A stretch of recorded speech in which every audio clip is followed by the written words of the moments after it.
चंद्रशेखर, श्री चंद्रशेखर आजाद। धन्यवाद सभापति जी। आज हम संविधान की गौरवशाली यात्रा पे जो 75 साल की बात कर रहे हैं, ये इनका काम है, मेरा नहीं। माइक।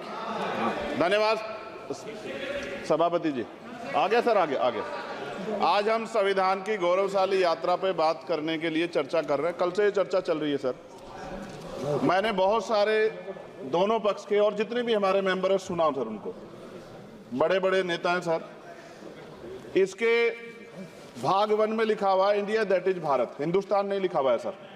लेकिन सारे नेता संविधान पे चर्चा कर रहे हैं, लेकिन हिंदुस्तान ही कहेंगे, भारत कहने की हिम्मत नहीं जुटा पा रहे हैं। ये बड़ा सवाल है सर कि क्या संविधान के हिसाब से बात रखी जा रही है।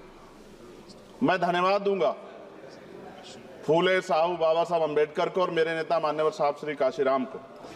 25 नवंबर 1949 को संविधान को सौंपते हुए डॉक्टर बाबा साहब अम्बेडकर ने कहा था कि 26 जनवरी 1950 को हम विरोधाभास भरे जीवन में प्रवेश करने जा रहे हैं। राजनीतिक जीवन में तो हमारे पास समानता होगी, लेकिन सामाजिक और आर्थिक जीवन में असमानता होगी। क्या ये चुनौती आज 75 साल बाद दूर हुई है?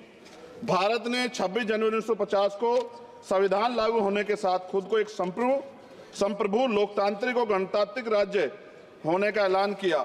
लेकिन सर उस समय संविधान की स्थिति ये थी कि जैसे गांव का कोई आदमी, मैं 50 की बात कर रहा हूं, वो 50 साल पहले शहर में आ जाता और बड़े लोगों की महफिल में चला जाता, उस जहां वो खाना खा रहे हो, और वो टेबल पे नैपकिन को खा के जो है ये कहता कि ये तो फीका, क्योंकि वो जानता नहीं था, वो समझता नहीं था संविधान को, संविधान है क्या। संविधान उसके लिए महज दस्तावेज था। ये जिम्मेदारी थी राजनीतिक दलों पे कि वो संविधान को व्यवहार में लेके आते। और इसके इतने सारे आर्टिकल हैं, अगर इनको व्यवहार में लाया जाता तो मुझे लगता कि आज देश बहुत बदल गया होता।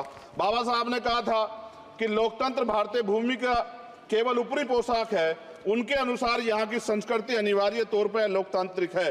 भारत जैसे गरीब और गैर बराबरी वाले देश में संविधान के जरिए छुआछूत खत्म करना, वंचितों के लिए सकारात्मक उपाय करना, सभी वयस्कों के लिए मतदान का अधिकार देना और सबके लिए सम्मान अधिकार तय करना, ये बहुत बड़ी उपलब्धि थी सर। ये संविधान है कि आप वहां